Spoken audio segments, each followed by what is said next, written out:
If I asked you what the biggest difference is between a house and a skyscraper, you'd probably talk about height, the number of floors, or square footage. But Rem Koolhaas has a very different answer. He argues that beyond a certain point, a building doesn't simply become bigger, it stops following the traditional rules of architecture altogether. At that moment, it no longer behaves like a building. It begins to function like a city. This is the idea Koolhaas calls Bigness, a theory that would go on to shape many of OMA's most influential projects.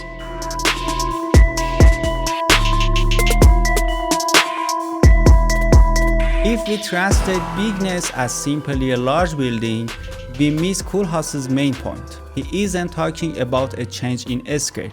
He's talking about a transformation in the very nature of architecture. Imagine you're designing a two-story house. In a project like that, the facade usually reveals what's happening inside. The windows, rooms, structure, and exterior form are all closely connected, and the architect can maintain control over almost every aspect of the design. Now imagine a building covering hundreds of thousands of square meters, one that combines a library, an auditorium, cinemas, retail spaces, offices, and countless other functions under a single roof. At that scale, the facade can no longer express everything happening inside. The distance between the building envelope and its core becomes so great that the traditional relationship between interior and exterior begins to break down. That's why Koolhaas argues that in extremely large projects, form is no longer architecture's primary organizing principle. Instead, the building's program takes over.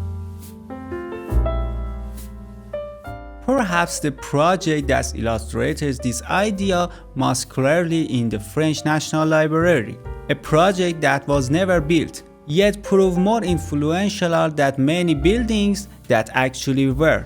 In 1989, OMA entered the competition for the Très Grande Bibliothèque, the French National Library. Although the proposal did not win, it later became one of Koolhaas's most important theoretical works. At first glance, the project appears to be nothing more than a simple cube, but everything that truly matters happens inside it. Koolhaas begins with a pure solid volume and then carves out 5 major public spaces: the main reading room, the specialized reading room, the exhibition space, the auditorium, and a multi-purpose hall. These carved-out spaces, or voids, form the heart of the project, while the dense mass surrounding them is devoted to the book archives. What makes these voids especially fascinating is that they deliberately avoid any familiar architectural form. It's almost as if Koolhaas refuses to let them be defined by a single function. In traditional architecture, we expect the exterior form to explain the interior spaces. But in the Très Grande Bibliothèque, the opposite is true. The exterior reveals almost nothing about the 5 complex public spaces hidden within. For Koolhaas, this isn't a flaw. It's the natural consequence of bigness. Once a building reaches this scale, the outer skin can no longer represent everything happening inside.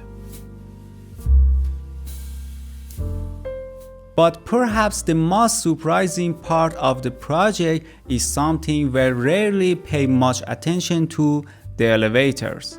Koolhaas believed that in extremely large buildings, elevators are more than just a means of transportation.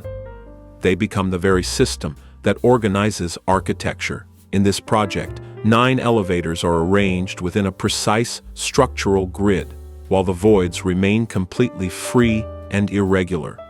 The contrast between these two systems, the ordered elevator grid and the unpredictable public spaces, is one of the project's central ideas.